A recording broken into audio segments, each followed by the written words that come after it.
The envelope had been sitting on the kitchen table since Tuesday. Eleanor Dawson had moved around it for 3 days. She had set her coffee cup beside it. She had laid the morning newspaper over it.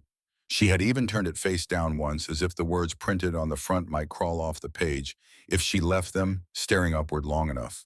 But on Friday morning, with the October light coming gray and flat through the window above the sink, she finally picked it up again, unfolded the letter inside, and read it for what she knew was the last time she would allow herself to read it. 30 days. That was what it came down to. 30 days before First Harvest Bank of Grover County would begin formal foreclosure proceedings on the property at 4114 Mill Creek Road. The letter used careful language, the kind of language that lawyers write and bankers sign, language designed to sound reasonable while it takes everything you have. Words like "unfortunately" and "despite our efforts and in the interest of all parties," as if the bank had a heart somewhere inside its marble lobby and its mahogany desks, as if any of this was unfortunate to them. Eleanor set the letter down and looked out the window. The farm stretched away from the house in every direction, 80 acres of Iowa flatland that she and Robert had worked together for 42 years. The fields were bare now, turned over for winter, the dark soil lying in long furrows that caught the pale light and held it. The old barn stood to the north, its red paint faded to the color of dried blood.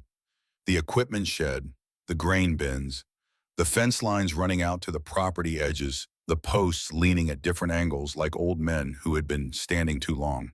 And at the far edge of it all, almost at the tree line, the small structure that Robert had always called his workshop. Corrugated metal walls gone orange and brown with rust. A sagging roof line. A padlocked door she had never once opened in 42 years of living on this land. Eleanor was 68 years old. She had been a widow for 1 year and 3 days. And she was about to lose the only home she had ever shared with the man she had loved since she was 25 years old. The debt was $180,000. It had not happened all at once. It had happened the way most catastrophes happen, slowly then suddenly. 3 bad harvests in a row years, where the rain came wrong or didn't come at all. Cattle prices dropping below the cost of feed. Equipment breaking down at the worst possible moments. The repairs eating into money they didn't have. They had borrowed against the property. They had taken loans. They had deferred and restructured and made arrangements that always seemed manageable until they weren't. And then there was Robert's heart. He had been sick for longer than he told her. She understood that now. The decade of medications, the hospital stays he called routine, the doctor's appointments he attended alone and summarized afterward in ways that were technically accurate but strategically incomplete. By the time the medical bills were real, they were enormous. Robert had managed the finances all their married life. He had a head for numbers, a quiet patience with columns of figures that Eleanor had always admired and never tried to replicate. She trusted him. You trust the person you have shared a bed with for 4 decades. She had not known how bad it was until after he was gone. He died on a December night 14 months ago in the bed they had shared since 1983. A massive coronary, the doctor said. Quick. No warning. Eleanor had reached for him in the morning, the way she always did, a small, unconscious gesture, and his hand was cold. She had tried to hold the farm together after that. She had worked 16-hour days through the winter and into the spring. She had sold cattle she couldn't afford to sell and hired help she couldn't afford to hire. She had made phone calls and filled out forms and sat across from men in offices who spoke to her in careful, sympathetic tones, while their eyes said something else entirely. It wasn't enough. It was never going to be enough. The knock at the front door came at 10 o'clock that morning, 40 minutes after she had set the bank's letter back on the table. Victor Crane was 45 years old and dressed in a charcoal suit that cost more than Eleanor's monthly Social Security check.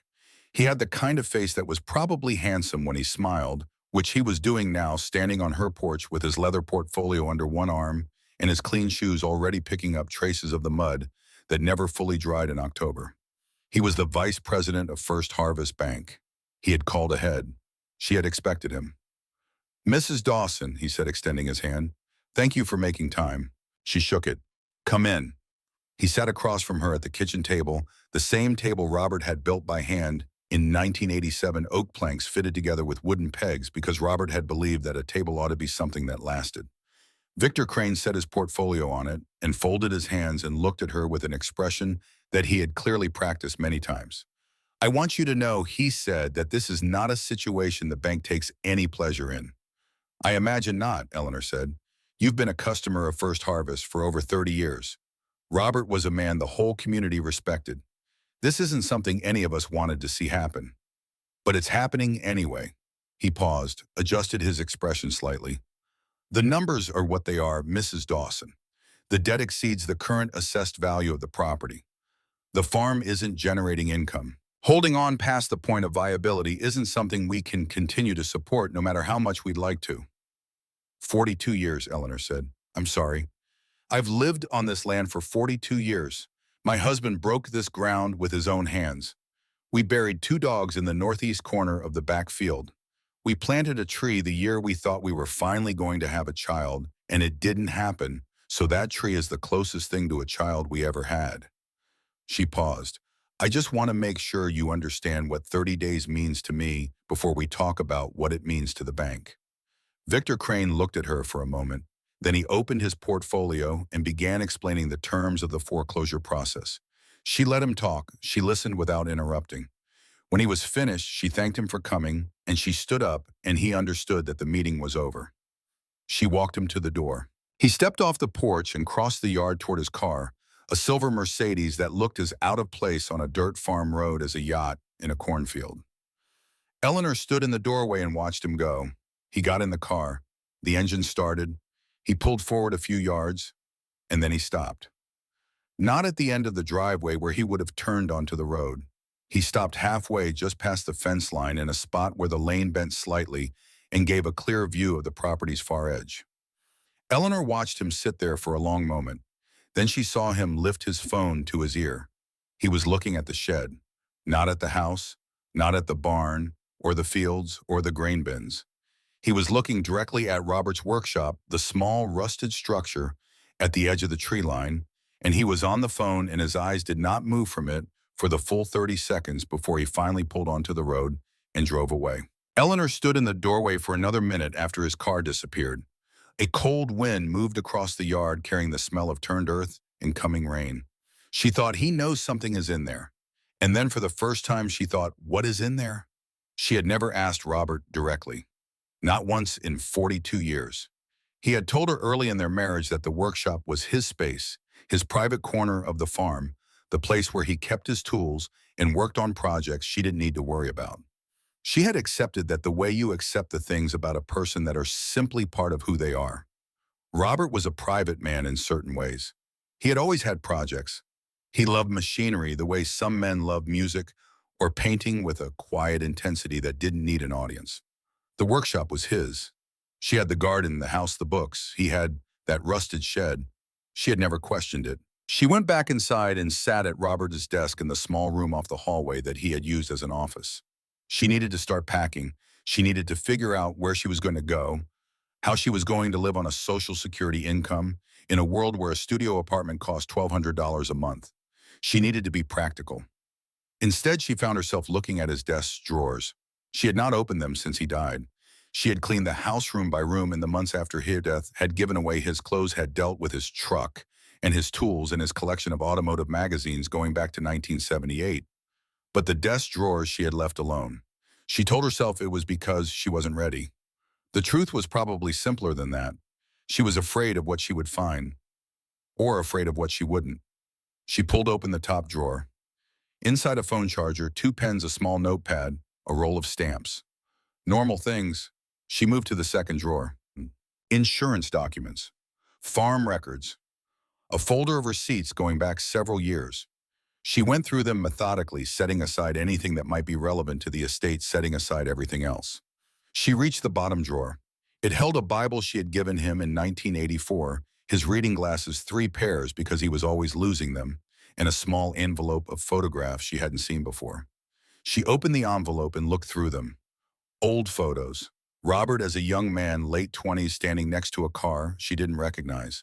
Robert in his 30s, working on something mechanical, his hands dark with grease, and his face concentrated and satisfied in the way she had always loved.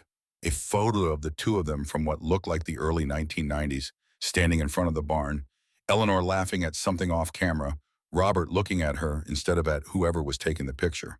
She put the photos back in the envelope and set them on the desk. And then her hand found something at the very back of the drawer behind the Bible, tucked against the wood so deliberately that she almost missed it. A box. Small, maybe 5 inches across, made of oak. Handmade, she could tell immediately the joints were hand-cut, the surfaces sanded smooth by hand, the kind of work you could tell from the slight imperfections that made it more beautiful than anything a machine could produce. On the bottom of the box, carved into the wood, was something sharp and careful, for when you need me most. Eleanor set the box on the desk and looked at it for a long time. Then she opened the latch. Inside, a small brass key, old and slightly tarnished, and a folded piece of paper.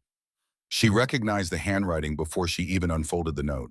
Robert's script, precise, unhurried, the letters formed with the same patient attention he gave to everything he built. Eleanor, if you're reading this, I'm gone. I've thought about how to write that sentence for years, and there is no way to make it easier, so I won't try. I'm sorry I left you. I'm sorry I couldn't be there to sit across from whatever banker or lawyer or county official has made your life difficult today.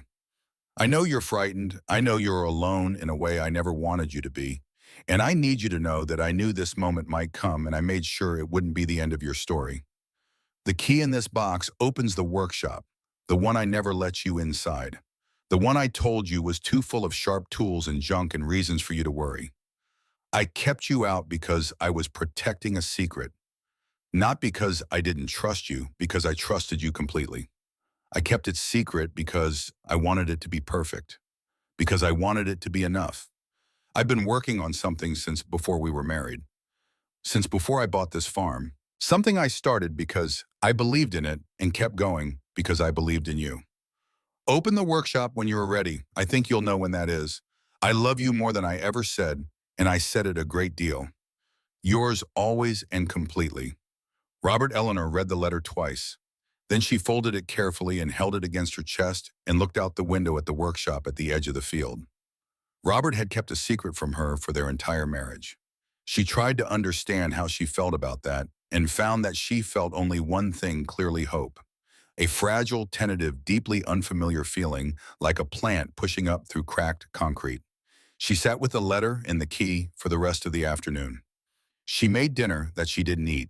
She sat in the living room as the light left the sky and the farm went dark. She thought about Robert, not the Robert of the last years, diminished by illness, quiet in the ways that sick men become quiet, but the Robert of their middle years when he was strong and capable and moved through the world with a competence that she had always found deeply reassuring. He had never been a man who made promises he couldn't keep. She had not once in 42 years had reason to doubt him. At 5 o'clock the following morning, before the sun was fully up, Eleanor Dawson put on her coat and her boots and walked across the farm to the workshop. The morning was cold and absolutely still. Her breath came in small clouds. The ground was hard underfoot, the grass stiff with frost.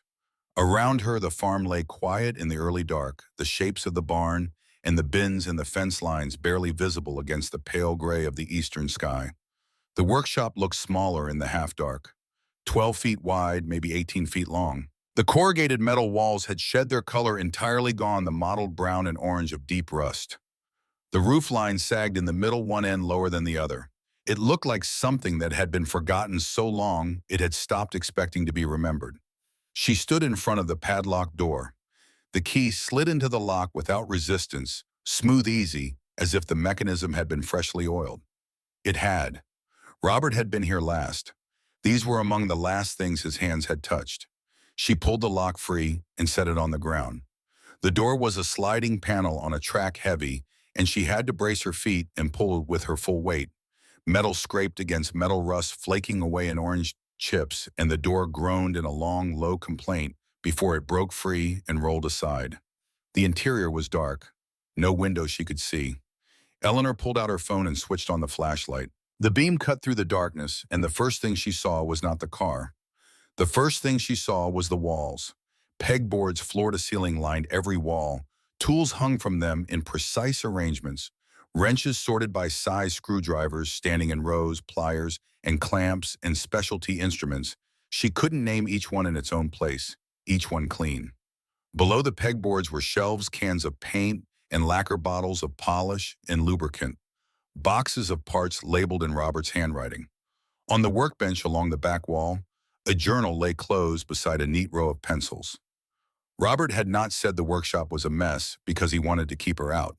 He had said it because he knew her well enough to know that a perfectly organized workshop would make her more curious, not less. She moved the flashlight beam to the center of the space. The shape there was large, low and long, car-sized, covered completely by a canvas that had been tucked and tied at every edge with the methodical care of a man who knew exactly what he was protecting. Eleanor approached it slowly.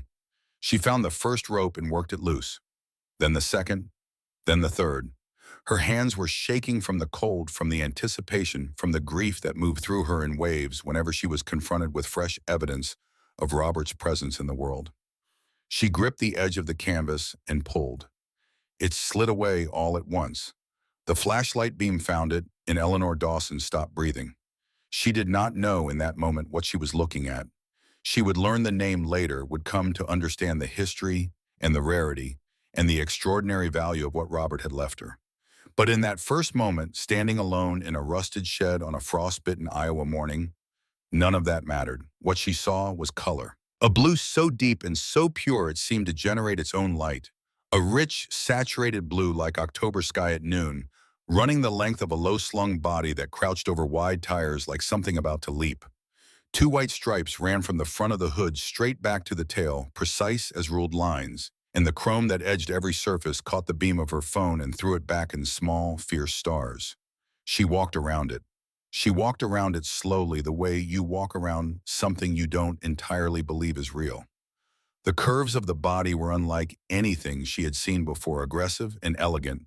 At the same time, the fenders flared wide over those enormous tires, the long hood tapering to a blunt nose. Along the lower flanks ran a pair of side pipes, wide tubes of polished metal that ran from the front wheels to behind the rear, and they looked, Eleanor thought, like the exhaust of something that belonged in the sky rather than on a road. She looked through the windows. Leather seats dark as mahogany, a wooden steering wheel. Gauges arranged across a dashboard like instruments on a plane. Everything clean, everything perfect, everything exactly where it was meant to be. On the workbench, she found a folder. Inside the folder were documents, dozens of them organized in careful order. Bills of sale, receipts, photographs, a thick leather-bound journal. She lifted the journal and opened it to the first page. Restoration log, CSX 3294. Robert W. Dawson, begun May 1974. She turned to the back of the folder and found what she was looking for without knowing she was looking for it. An envelope sealed with her name written across the front. She opened it. Inside was a key, a small, ordinary-looking key, nothing like the brass one she'd found in the box, and a folded note, 3 lines in Robert's handwriting. Before you do anything else, start it. Just once. I want you to hear what 40 years sounds like when it finally gets to breathe. But be careful, this machine is not gentle. Don't try to drive it. Just start it and listen. I'll be listening too. Eleanor stood in the cold dark of that shed for a long moment. Then she opened the car door. It swung outward on hinges that moved without sound, without the slightest resistance, perfectly maintained, and the smell that came from inside was leather and oil, and something else she couldn't name, the smell of time, maybe of 4 decades of careful work in a locked room. The seat adjusted perfectly to her, as if it had been set for her specifically. She thought about that and then stopped thinking about it because she knew it was true. She put the key in the ignition. She turned it. The engine came alive with a sound that was not a sound so much as a physical fact. It moved through her chest and up into her throat and filled the inside of that rusted shed until the walls themselves seemed to vibrate. Deep, unstoppable. The sound of something that had been waiting a very long time to be heard. Eleanor Dawson sat with both hands on the wooden steering wheel in the dark, in the cold, in the ruins of everything she thought she had lost, and she listened to Robert's secret speak for the first time. She listened until the tears made it impossible to see, and then she sat and listened some more. She was still sitting there when the fuel ran low and the engine coughed and settled into silence. She drove back to the house in the dark. She sat at the kitchen table with Robert's note in her hand and the small car key beside her coffee cup, and she did not sleep. At 7:15 the next morning, her phone rang. It was Norma Briggs, 65 years old, her nearest neighbor, a quarter-mile up the road. They had been friends for 20 years, the kind of friends who don't need reasons to call. "Ellie," Norma's voice had something careful in it. "You doing all right over there?" "I'm managing," Eleanor said. "I'm glad to hear it. Listen, I don't want to alarm you, but I heard something last night coming from the direction of your back property. A kind of rumbling like a motor, but deeper. I figured maybe you'd got a generator running or something." "I had some equipment on," Eleanor said, which was true in its way. "Okay, good." A pause. "There's one other thing. I got up at 6 this morning to let the dog out, and there was a car parked at the bottom of your road. Dark blue sedan, didn't recognize it. It sat there for about 20 minutes and then drove off." Eleanor was quiet. "Could be nothing," Norma said. "Could be someone who got lost. But I know you're going through a hard time right now, and I just thought you should know." "Thank you, Norma," Eleanor said. "I appreciate you looking out." She hung up and sat with her hands flat on the table. Victor Crane had stood in her yard the previous morning and looked at the workshop for 30 seconds while talking on his phone. And this morning before dawn, someone had been parked at the bottom of her road. Eleanor looked at the folder of documents sitting on the table where she had brought them in from the shed. She looked at the leather journal. She looked at the key. Then she stood up, went to Robert's desk, and opened the bottom drawer. She found a legal notepad and a pen. At the top of the first page, she wrote the date. Below it, she wrote Robert's workshop, Shelby Cobra, 427 SC, 1967. One of 31 ever made. She had read that in the journal the night before. She had not fully understood what it meant yet. She was going to find out. Eleanor spent the rest of that morning at Robert's workbench. She had carried the journal and the folder of documents back into the workshop. With a thermos of coffee and her reading glasses and a blanket she wrapped around her shoulders against the cold. She pulled the workbench stool to the center of the shed, where the light from her phone and a battery lantern she'd found on the shelf gave her enough to read by, and she began at the beginning. The journal was thick. 300 pages, maybe more, filled from margin to margin in Robert's precise handwriting, 48 years of entries beginning in May of 1974 and ending 11 weeks before he died. She did not try to read all of it. She read enough. She learned that the car had a name, or rather a number, CSX3294, stamped into a small plate on the chassis and cross-referenced in the documents against the original factory records from Shelby American in Los Angeles. She learned that it was a 1967 Shelby Cobra 427 SC, the SC, standing for semi-competition, which the journal explained meant it was built for men who wanted a race car they could also drive to the grocery store, though Robert noted with dry precision that no one had ever used one for that purpose. She learned there had been exactly 31 of them made. She learned that Robert had bought it in May of 1974 from a man named Gerald Thurston in Ames, Iowa, who had acquired it from a regional racing driver who used it as a personal car between circuits. The purchase price was $8,000, which Robert had noted in parentheses was every dollar he had saved in 4 years of working as a mechanic in Davenport. She learned that at that time the car was in poor condition. The engine seized the body, damaged the interior, destroyed, and that Robert had seen past all of it to something he believed in with a certainty that he never once questioned across the decades that followed. She learned on page 12 of the journal that he had almost told her in 2008. October 14, 2008. Sat in here tonight with the lights off for 2 hours. Eleanor doesn't know. The bank called again today. We're 3 payments behind, and the corn price isn't going to recover before spring. I could sell this car right now and clear the debt. Could probably get $300,000 for it, maybe $350,000 in the right room. That would solve everything. But it wouldn't be everything this car is going to be worth in another 10 years. Another 15. The provenance documentation isn't complete yet. The interior restoration isn't finished. Half measures don't solve half problems, they just delay full ones.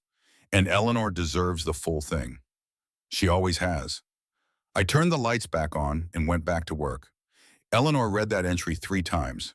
She sat with it the way you sit with something that reorders your understanding of a person you thought you knew completely. He had been in this shed in the dark 14 years ago, choosing her future over their present crisis. Not out of stubbornness, not out of pride, out of a clear-eyed calculation that she deserved everything he could give her and that everything required patience. She turned to the last entry in the journal. November 19th, 2 years prior. The handwriting was slightly less certain than the earlier entries, the hand of a man whose body was beginning to argue with him.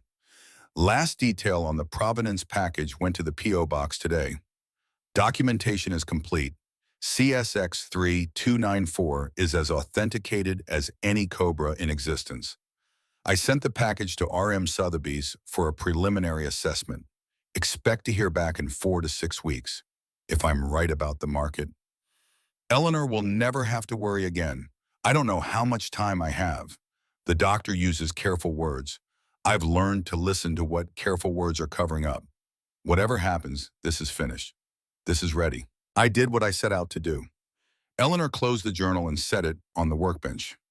She sat for a while in the quiet of the shed with the blue car beside her and the cold coming in under the edges of the metal walls, and she thought about the man who had worked in this room for half a century, who had come out here after dinner while she read in the living room, who had spent winter Saturdays in here while she cooked and cleaned and ran the domestic machinery of their life together, who had told her every time she asked that he was just tinkering with old equipment, nothing worth seeing.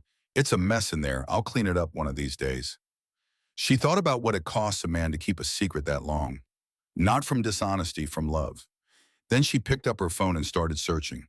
She was not comfortable with technology. Robert had been better with it than her, and she had never fully closed that gap. But she was a methodical woman, and she knew how to look for things when she needed to find them. She searched for Shelby Cobra, 427SC, auction results, and was immediately confronted with numbers that didn't look real. She searched for CSX-3294 and found references in collector forms to a car with that chassis number that had been, as one post put it, missing from public records since the mid-70s. She found a name that appeared in multiple articles about significant American automobile preservation: Margot Hale, Senior Curator of the American Automotive Heritage Museum in Chicago. She found the museum's website and a contact email and a brief biography that described Margot as having spent 30 years documenting and authenticating muscle car history with particular expertise in Shelby products.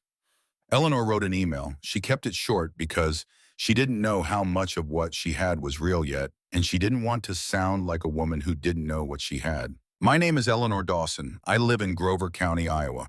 My husband passed away 14 months ago and left me a 1967 Shelby Cobra 427SC, chassis number CSX-3294. He restored it over approximately 40 years and compiled what appears to be complete provenance documentation. I need to understand what I have and what I should do with it. If you have any knowledge of this car or any willingness to advise me, I would be grateful. She sent it and went back to the house to make lunch. The reply came at 4:17 that afternoon, while Eleanor was sitting at the kitchen table going through Robert's financial records. Mrs. Dawson, I received your email an hour ago, and I have been sitting here since then trying to decide whether to call you immediately or give myself time to compose a professional response. I have decided on the former. Please call me at any time. CSX-3294 has been on the radar of the Cobra community for nearly 50 years. It is one of the most significant, unaccounted-for vehicles in American automotive history. If what you're describing is accurate, this is not a small matter. Margot Hale. Eleanor called the number at the bottom of the email. Margot Hale's voice was calm, precise, and very clearly working to stay that way. She asked questions for 20 minutes. Make, model, chassis number, condition documentation. When Eleanor described the provenance folder in the restoration journal, there was a pause on the line that lasted long enough that Eleanor asked if she was still there. I'm here, Margot said. Mrs. Dawson, I want to come see this car. I can be in Iowa by tomorrow afternoon if you'll allow it. I understand that's an unusual request from a stranger, and I understand if you'd prefer more time. But I want you to know that what you're describing, if it is what it sounds like, is genuinely significant. And I want to make sure you have the right information before anyone else gets to you. Anyone else, Eleanor repeated. There are people who pay attention to these things. Collector networks, dealers, auction scouts. The Cobra community is not large, and it is not quiet. Once word gets out that CSX-3294 has surfaced. You will have phone calls. Eleanor thought of Victor Crane's car stopped at the bend in the lane, his eyes on the shed. Tomorrow afternoon is fine, she said. Margot Hale arrived at 2 o'clock in a rental car that she parked carefully at the edge of the gravel, as if even the act of arrival should be done with attention. She was 52, compact and unhurried, in the way of people who have spent careers handling things that cannot be replaced. She shook Eleanor's hand and thanked her for the drive from the airport in Des Moines and asked no questions about the car until Eleanor opened the workshop door. Then she stopped walking. She stood at the threshold and looked at the Cobra in the afternoon light coming through the open door, and for a moment her professional composure simply left her face. She pressed one hand to her mouth. She said nothing. Then she stepped inside. She spent 3 hours with the car and the documentation. She moved around the vehicle with a combination of technical precision and something that looked very much like reverence, crouching to examine welds, running her fingers along paint seams, reading the chassis number stamp with a loop she produced from her jacket pocket. She went through the provenance folder page by page. She read sections of Robert's restoration journal and stopped twice to write notes of her own. When she finally sat down on Robert's workbench stool, Eleanor was watching her face. "Your husband," Margot said carefully, "was one of the finest amateur restorers I have encountered in 30 years of this work. And I use the word amateur only in its original sense, a person who does something out of love, not for compensation. The technical quality of this restoration is equal to or better than work I've seen from professional restoration shops charging 6 figures for their time. He was a mechanic before we bought the farm," Eleanor said. "He understood machines the way some people understand language." Margot nodded. She opened the provenance folder to a specific section and set it on the workbench between them. "Mrs. Dawson, I need to show you something." It was an envelope, sealed unopened. Eleanor had seen it in the folder, but had assumed it was another of Robert's documents and had set it aside. It was not one of Robert's documents. The return address was R.M. Sotheby's. Robert's P.O. box number was typed on the front. The postmark was dated 8 weeks before Robert had died. "I'd like you to open that," Margot said. "It's addressed to your husband's box, and it's your property." Eleanor opened it. Inside was a single sheet of paper, formal letterhead, a brief paragraph of professional language, and at the bottom of the page, a number. "Preliminary auction estimate for CSX 3294, pending in-person assessment and final documentation review. $1,600,000, $1,900,000. Eleanor looked at it for a long moment. "He knew," she said. "He knew," Margot confirmed. "He received this and didn't tell you. He was protecting the surprise." Eleanor folded the letter carefully and set it on the workbench. "He always believed that a gift given too early wasn't a gift, it was just money. He wanted me to find it when I needed it, not before." Margot was quiet for a moment, watching Eleanor's face. Then she said, "I want to be transparent with you. My museum would be very interested in acquiring this car. That's a conversation we can have properly with lawyers involved on both sides at whatever pace you're comfortable with. But I'm telling you now because you deserve to know that I'm not a neutral party." "I appreciate that," Eleanor said. "What I am, regardless of any acquisition interest, is someone who wants to make sure you're not taken advantage of. And I need to ask you directly, has anyone else approached you about this car?" Eleanor told her about Victor Crane. She told her about the stop car at the end of the lane and about Norma Briggs's call. She told her about the 30-day foreclosure notice and the $180,000 debt. Margot listened without expression. When Eleanor finished, she said, "I want you to promise me something. Don't agree to any offer from anyone without calling me first." "I promise," Eleanor said. The next morning they came. Victor Crane arrived at 9 o'clock with a man Eleanor had not seen before, heavy-set, late 60s, wearing an overcoat that probably cost more than Robert's truck. He had the bearing of a man who had been told he was right about things for so long that he had stopped questioning whether he was. His name, Victor said, was Leonard Ashford, a private collector out of Des Moines, a man who appreciated fine automobiles. Eleanor let them into the workshop. Leonard Ashford walked around the Cobra twice. His face showed nothing, the face of a man practiced at hiding what he knew. He looked at the chassis plate. He looked at the side pipes. He looked at the paint along the rear quarter panel, with an expression of mild interest that Eleanor recognized immediately as performance. "It's in decent shape," he said finally. "Condition is fair. The restoration work is competent, but not professional. There are a few areas I'd want to address." He turned to Eleanor with a benevolent smile. "I can offer you $150,000 for it.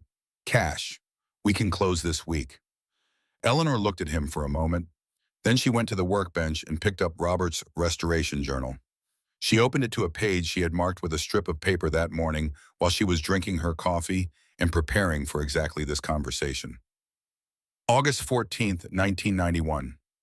She read aloud without inflection. "Sourced original spec leather for the seats from the only remaining supplier in the country with authentic material, Hargrove Upholstery in Tucson, Arizona. Paid $2,200 for enough to do both seats and the door panels. Took 4 months to find them. Took another 6 months to do the installation correctly. The stitching pattern is original to the 1967 factory spec." She turned to another marked page. March 3rd, 2003. Paint finished. Guardsman blue exact formula. Matched to original factory color codes from the Shelby American production records. 3 coats base, 4 coats clear, each coat wet sanded between applications. Color depth matches factory original. This took 14 months. She closed the journal and looked at Leonard Ashford. "Stitching pattern," she said. "Original to the 1967 factory specification. I'd like to ask you something, Mr. Ashford. Can you describe for me what that stitching pattern looks like on an authentic 427 SC interior?" Leonard Ashford looked at her. "I'm not here to be tested," he said. "No," Eleanor agreed. "You're not. You're here because you know exactly what this car is, and you're hoping I don't." She set the journal back on the workbench. "You recognized it the moment you walked through that door. The way your eyes went straight to the side pipes. That's not what someone does when they're assessing condition. That's what someone does when they're confirming identity." Something moved across Leonard Ashford's face. Not shame, not quite. Something closer to the adjustment a person makes when they realize the ground has shifted under them. Victor Crane stepped forward. "Mrs. Dawson, I think we're getting off track. Leonard is making you a fair offer. The car has a preliminary auction estimate of between $1.6 and $1.9 million, Eleanor said. "From R.M. Sotheby's, dated 2 months before my husband died. He had the letter. I have it now." The workshop was very quiet. "I'd like both of you to leave my property," Eleanor said. "Please do so now." They left. Victor Crane said something as he crossed the yard about deadlines and about what happened to assets during foreclosure proceedings, and Eleanor stood in the door of the workshop and let his words go past her like wind. When their car was gone, she sat down on Robert's stool and noticed her hands were shaking slightly. Not from fear, from the effort of staying calm when she had wanted very badly not to be. She pressed her palms flat against the legs of her jeans and breathed. She thought about Robert, about every hour he had spent in this room while she thought he was tinkering, about the entry dated October 2008 where he had sat in the dark and chosen patience, about the letter from Sotheby's that he had read alone and filed away and carried with him to his death because the gift wasn't ready to be given yet. She thought about what it would have meant if she had not found the box in the drawer, if she had packed up the house and walked away in 30 days without ever knowing the key existed. The bank would have taken the farm. The farm included the workshop. The workshop contained a car worth nearly $2 million and that would have passed to the bank's asset inventory, appraised by someone like Leonard Ashford, sold for a fraction of its value. Robert had trusted her to find it. He had put it in the drawer of his desk in the most private room of the house in a place she would eventually have to go. He had trusted her to be curious enough, to be brave enough, to be strong enough. She called Margot. "They came," she said. "Victor Crane and a collector named Leonard Ashford. He offered $150,000. There was a silence on the other end. "Leonard Ashford," Margot said. "I know that name. He knew what the car was. He tried to hide it, but he knew. Mrs. Dawson, I want to be careful about how I say this. Leonard Ashford has been investigated twice in the last decade for predatory acquisition practices. He identifies estates and situations of financial distress and moves quickly before families have time to seek independent valuation." Another pause. "I don't know how he knew about your car." Eleanor thought about Victor Crane's phone call at the bend in the lane. "I think I might," she said. Whatever the connection is, Margot said, you handled it exactly right. I need you to hold on for a few more days. My board meets Friday. I want to bring this to them formally with my full assessment. Can you give me until Friday? Victor Crane says they can move the foreclosure date up. He called it a technical provision in the mortgage agreement. Has he given you that in writing? Eleanor looked at the legal note found on the kitchen table where she had been keeping her records. Not yet. Until he does, I'd treat it as a pressure tactic. In the meantime, don't speak to anyone from the bank without a lawyer present. A brief pause. I know this is overwhelming. You're doing everything right. Your husband knew what he was doing when he left this to you. Eleanor said thank you and hung up. She looked out the kitchen window at the workshop. The sun was getting low, throwing long shadows across the yard. From this distance, the shed looked exactly as it had always looked, rusted, sagging, barely standing. Not a place that held anything worth noticing. Not a place worth a second glance. Robert had understood something, she thought. He had understood that the best way to protect something was to make it look like nothing. You don't guard treasure by building a vault. You guard it by making everyone walk past it for 40 years without a second look. She went back to her notepad. She wrote down the names and the offer and the time and the words she remembered from the conversation. Then she went to the bookshelf in the living room and found the box where Robert had kept important documents and pulled out his old address book, actual paper, actual handwriting, because Robert had never trusted information he couldn't hold in his hand. She found the number she was looking for under G. Gary Polzian. Robert had known him since the 1970s, a lawyer in Ames who had handled their farm contracts for 30 years, and who was, as Robert had once said, the kind of man who reads the fine print before he eats a restaurant menu.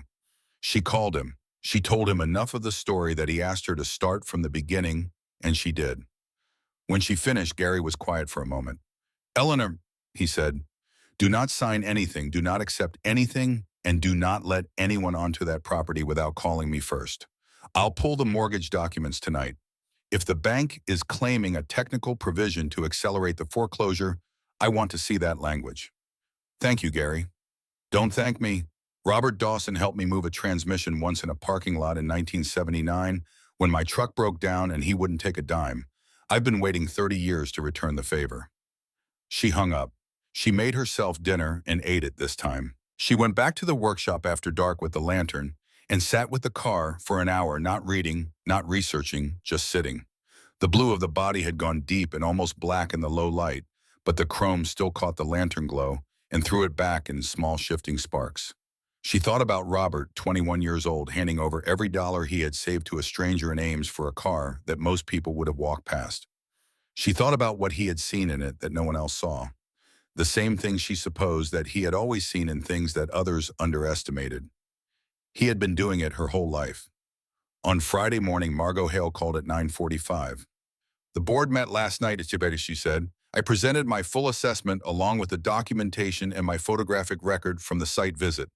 And Eleanor said, we would like to make a formal offer of $1.35 million for CSX 3294. That includes full provenance documentation and restoration materials. We would also like to propose a permanent exhibit dedicated to Robert's restoration work. His journal, his photographs, his process displayed alongside the car, his name on the wall. Eleanor sat down. We can structure the transaction to complete within 10 business days. Margot continued, I understand you have a timeline that makes speed important. It's more than enough, Eleanor said. The cart's more than enough. I also want to be transparent about one more thing, Margot said. The preliminary Sotheby's estimate was $1.6 to $1.9 million. Our offer of $1.35 million is below that range. At auction with the right room and the right timing, you might realize more. I don't want you to feel that we're taking advantage of your situation. If you want to pursue the auction route, we would support that. Eleanor looked out the window at the workshop. She thought about what Robert had written in his final journal entry. This is ready. I did what I set out to do. He didn't leave me this car so I could get the highest possible number, she said. He left it so I'd be taken care of, and so that whatever he built would be seen by someone who understood what it was. She paused. Have the paperwork drawn up, she said. I'll have my lawyer review it. Of course, Margot said. Eleanor, for what it's worth, your husband was exceptional. Not the restoration, though, that is extraordinary, but what he did and why he did it. In 30 years, I have never encountered anything quite like it. No, Eleanor said. Neither have I. She hung up the phone and sat at Robert's kitchen table in Robert's house on Robert's farm, and for the first time in 14 months, she felt the weight that had been pressing on her chest begin very slowly to lift. Gary Poldzin drove out from Ames on Monday morning with a briefcase and a thermos of his own coffee and spent 4 hours at the kitchen table going through every page of the museum's acquisition agreement. He was 71 years old and read contracts the way Robert had read engines, looking for the thing that shouldn't be there. The small tolerance that would become a big problem down the road. He found nothing to object to. It's a clean offer, he told Eleanor when he was done. Straightforward sale, clear title transfer payment in full on closing. The exhibit provision is non-binding on your end. You can participate as much or as little as you want. He set down his pen. The number is fair given the timeline.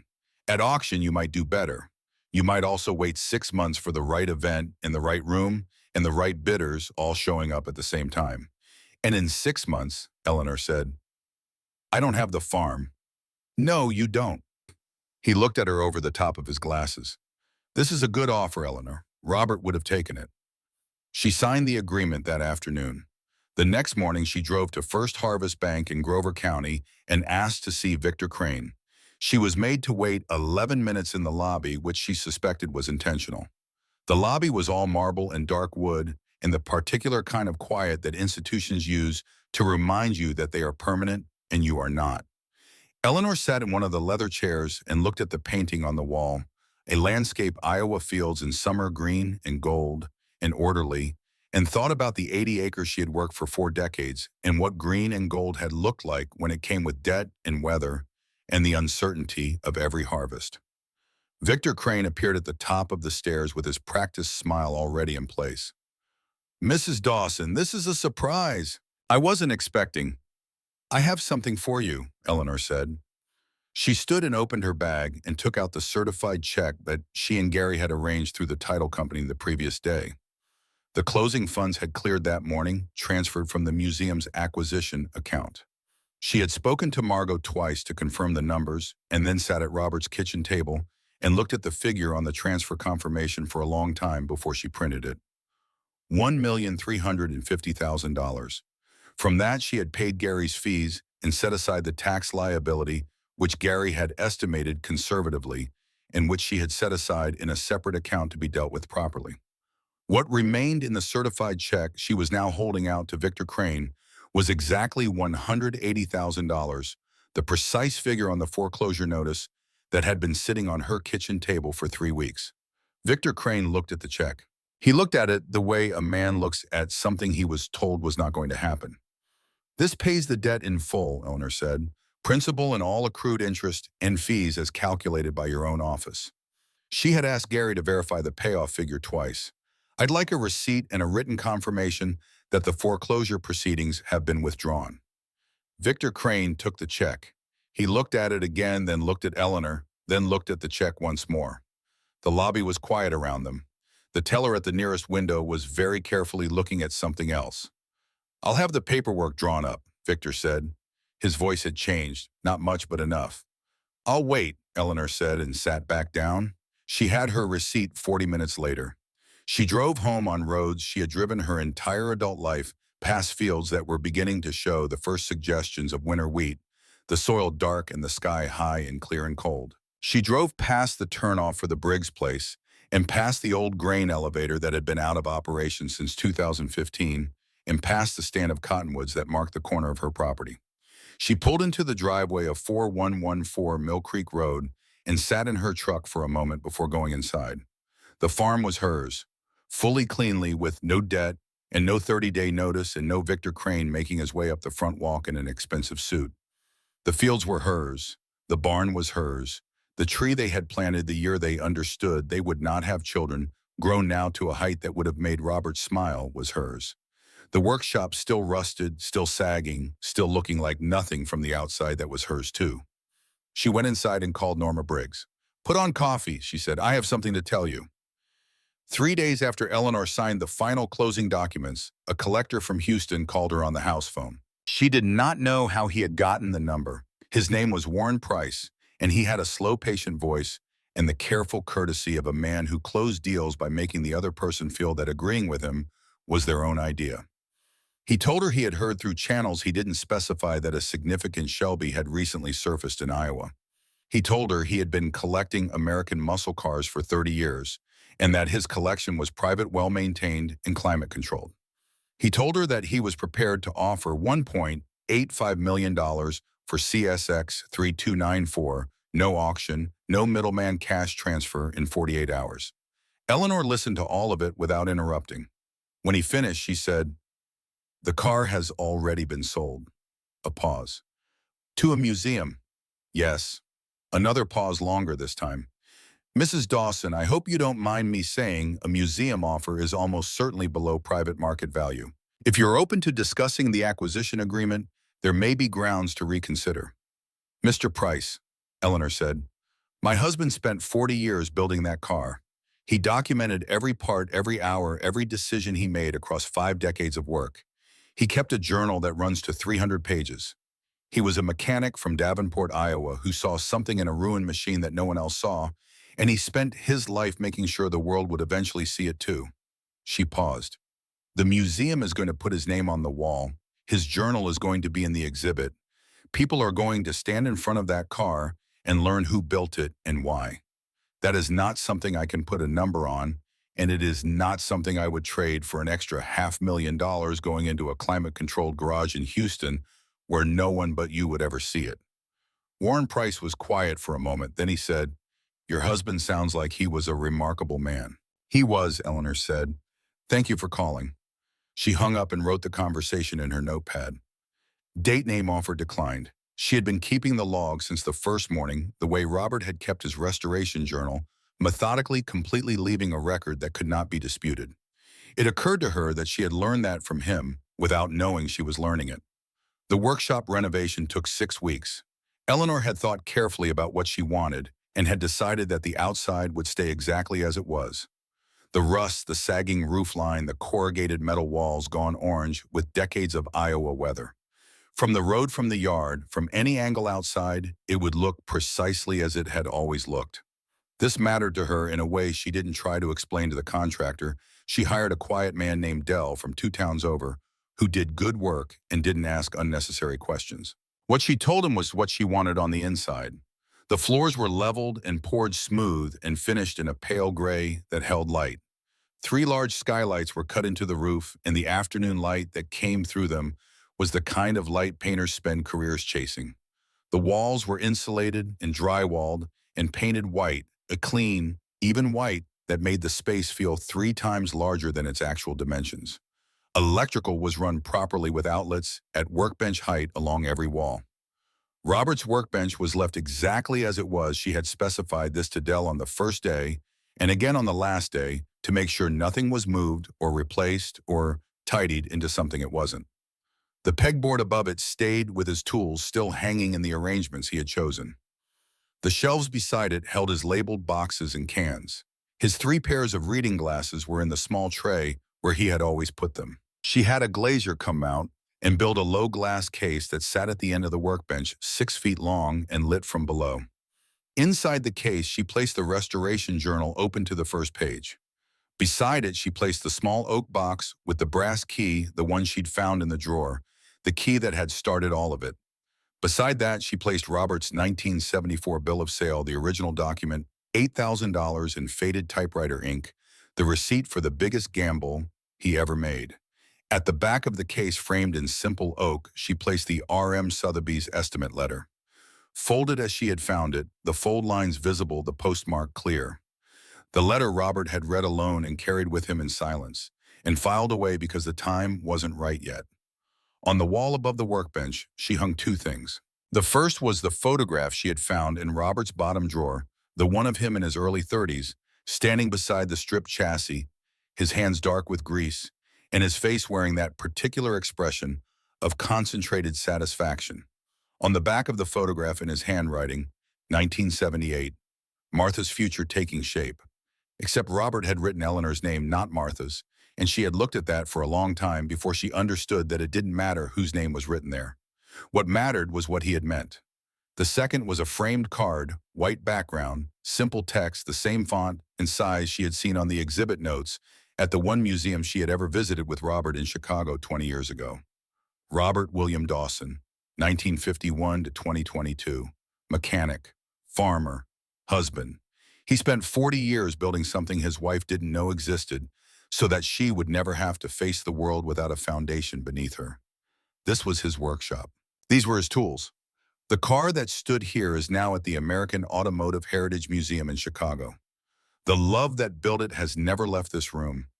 She had written it herself at the kitchen table on a Tuesday night and had thrown away 4 drafts before she wrote the one she kept. The letter arrived on a Thursday. Not an email, a letter, handwritten on plain stationery, postmarked from Kearney, Nebraska, addressed in a careful older hand to Eleanor Dawson at 4114 Mill Creek Road, Grover County, Iowa. She almost didn't open it the same day. She had been getting calls and messages since a brief article ran in the Grover County Courier about the foreclosure withdrawal, a small piece that mentioned the museum sale without many details, but enough that people who knew her had been reaching out. She assumed this was more of the same. She opened it after dinner. The letter was 2 pages written front and back in a hand that started steady and got less so toward the end. Dear Mrs. Dawson, my name is Ruth Calvert. I am 72 years old and I live in Kearney, Nebraska, where my husband Dennis and I farmed cattle for 38 years until he died 5 years ago. Dennis was a mechanic before we bought our land. He loved cars the way your husband appears to have loved them. He had a workshop behind the house that I was never allowed inside, though he never said it in a way that made me ask. I thought it was his private space, and I respected that. When Dennis died, a man named Leonard Ashford came to see me within 3 weeks. He told me he was a collector, that he had heard Dennis had some interesting things on the property. He brought a younger man with him, who I later understood was connected to our bank. They looked at what was in Dennis's workshop, and they told me it was worth very little. They offered me $90,000, and they told me I needed to decide quickly because the estate taxes would be significant, and a fast sale was in my best interest. I sold. I found out 14 months later from an article in a car magazine someone sent me that the vehicle Leonard Ashford bought from me for $90,000 had been sold at auction for $980,000. I am not writing to you asking for anything. I have no legal claim, and I made my own decision, and I live with that. I am writing because I read the small article about your situation in an agricultural trade newsletter that a friend forwarded, and I wanted someone to know what happened to me. And I wanted to tell you that what you did, not accepting what they told you, not making the quick decision, holding out until you understood what you had, that was the right thing. My Dennis left me something too. I didn't know what it was, and I didn't find out in time. You found out in time. Thank you for not doing what I did. I mean that without bitterness. Knowing that someone else didn't lose what I lost is, at this point in my life, worth something to me.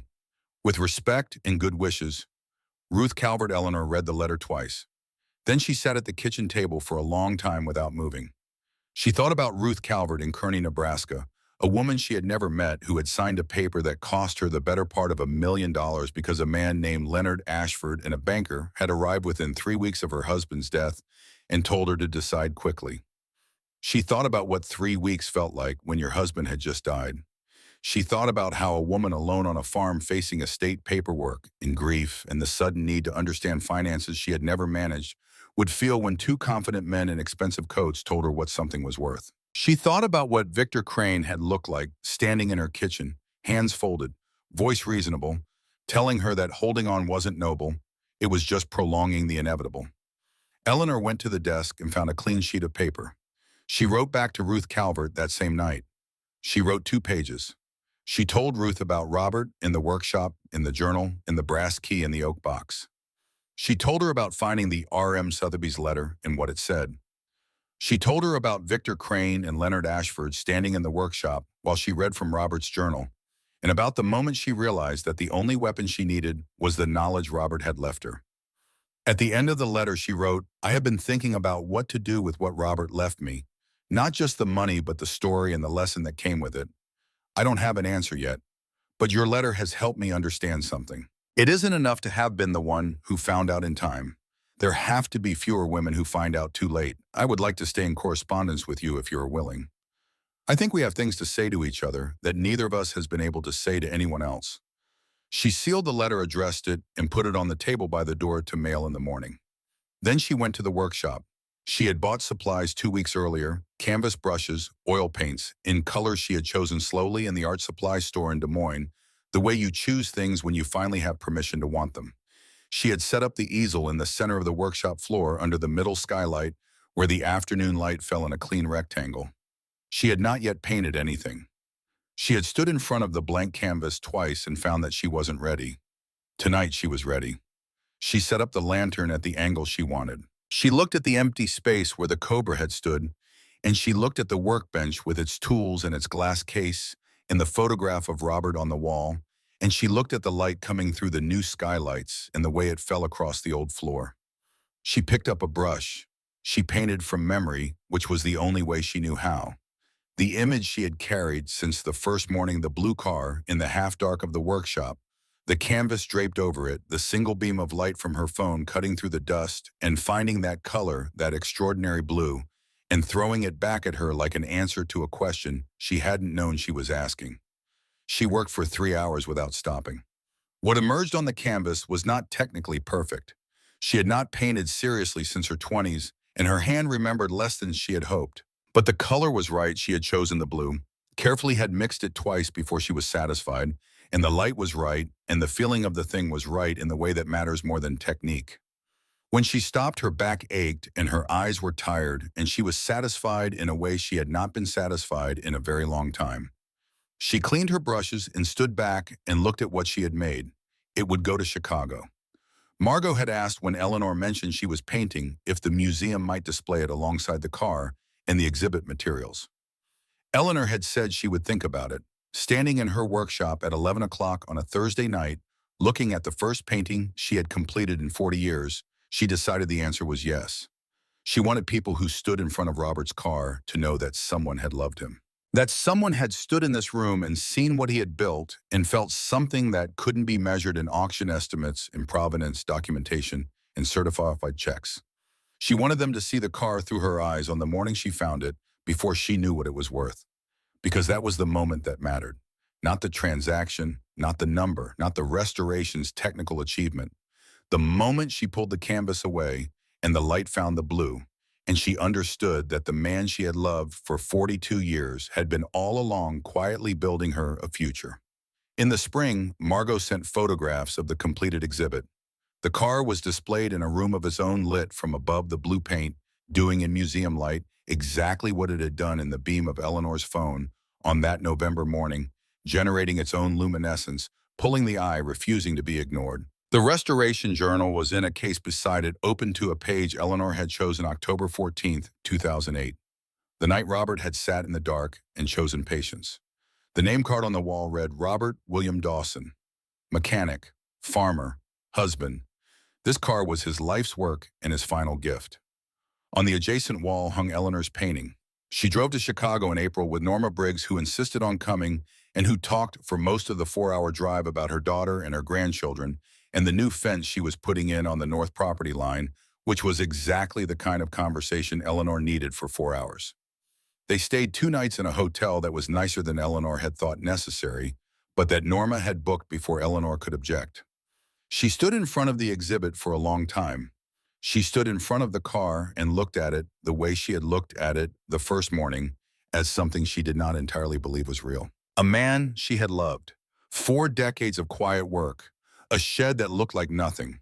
She looked at her own painting on the wall and saw it as a stranger might see it, a woman's memory of a blue car in a dark room, rough with unpracticed technique, but true in its light, true in its color, true in the thing it was trying to say. Norma appeared at her elbow. "It's something," Norma said. She was not a woman who reached for extravagant language, and Eleanor valued that. "It is," Eleanor agreed. They had lunch in the museum cafe and drove home that afternoon. The fields along the interstate were green by then, the winter wheat up and the corn just beginning, the whole landscape doing what it had always done, recovering, insisting on itself, pushing up through whatever had pressed it down. Eleanor got home at 7. She changed her clothes and walked out to the workshop.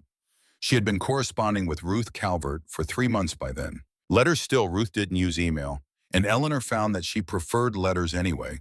The physical weight of them, the evidence of a hand that had held a pen and meant what it wrote. They had exchanged 11 letters. Ruth had told her about Dennis, about the workshop, about the car she had never known the value of. Eleanor had told Ruth about Robert, about the journal, about Victor Crane's face when she handed him the check. In her most recent letter, Ruth had mentioned 2 other women, one in Kansas and one in southern Missouri, who had experienced situations similar to hers. Not identical, but close enough to constitute a pattern. Estates in financial distress. A collector appearing quickly with a banker not far behind. Assets undervalued and purchased before anyone had time to seek a second opinion. Eleanor had read that letter sitting at Robert's kitchen table and had thought for a long time. She had more money than she would spend in her remaining years, even accounting for the farm's ongoing costs and her own modest needs. She had the farm, which was now generating enough from a leasing arrangement with a neighboring operation to cover its own maintenance. She had the workshop, which was hers in every sense that mattered. She had something else, too. She had been the woman who found out in time, and she understood more clearly with each month that passed that having been lucky was not enough, that luck was not a plan, and knowledge was not automatically shared, and the people who preyed on grief and urgency would keep doing it as long as no one stopped them. She sat down at the workbench in the chair she had placed at Robert's workspace and took out the legal pad she kept there. At the top of a fresh page, she wrote Robert's Promise Fund. Below that, she wrote 2 names, Ruth Calvert, Gary Polzian.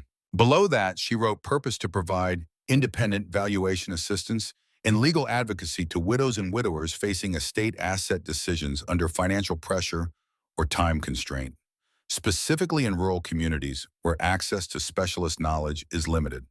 She did not write a mission statement.